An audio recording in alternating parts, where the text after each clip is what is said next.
गोरी गोरी बहिया में हरी हरी चूड़िया हो। गोरी गोरी बहिया में हरी हरी चूड़िया। अरे अगल बगल सोहेला कंगनवा, हाँ सीताराम से बनी। अरे अगल बगल सोहेला कंगनवा, हाँ सीताराम से बनी। उह कंगना पहिनेली दूल्हे के बहिनी हो। उह कंगना पहिनेली दूल्हे के बहिनी हो। अरे घूमी घूमी मांगेली जोरानवा, हाँ सीताराम से बनी। अरे घूमी घूमी मांगेली जोरानवा, हाँ सीताराम से बनी।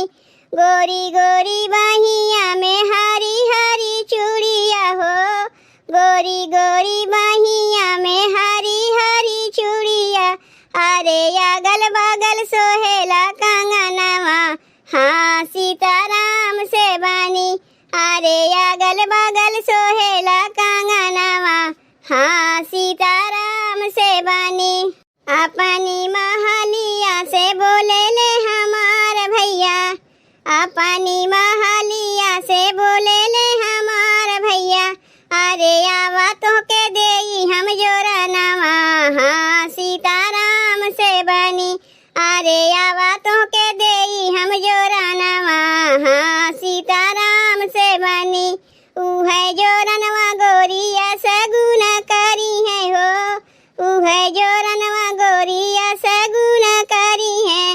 अरे रही गई है गोदी में लालनवा, हाँ सीताराम से बनी। अरे रही गई है गोदी में लालनवा, हाँ सीताराम से बनी।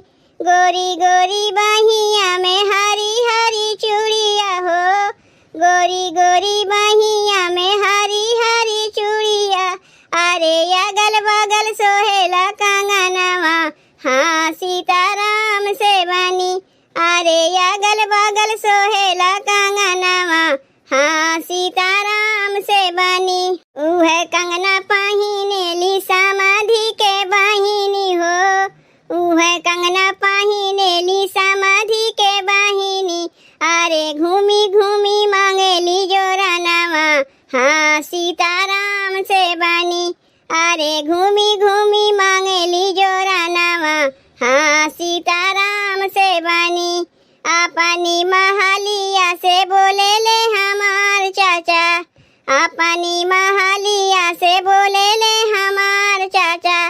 अरे आवा तो के देई हम जोरानवा, हाँ सीताराम से बनी। अरे आवा तो के देई हम जोरानवा, हाँ सीताराम से बनी। उह जोरनवा गोरिया सगुन करी है हो। उह जोरनवा गोरिया सगुन करी है। अरे रही गई है गोदी में लालनवा, हाँ सीताराम से बनी। अरे रही गई है गोदी में लालनवा, हाँ सीताराम से बनी। गोरी गोरी बहिया में हरी हरी चूड़िया हो। गोरी गोरी बहिया में हरी हरी चूड़िया। अरे अगल बगल सोहेला कंगनवा, हाँ सीताराम से बनी। अरे अगल बगल सोहेला कंगनवा, हाँ सीताराम से बनी।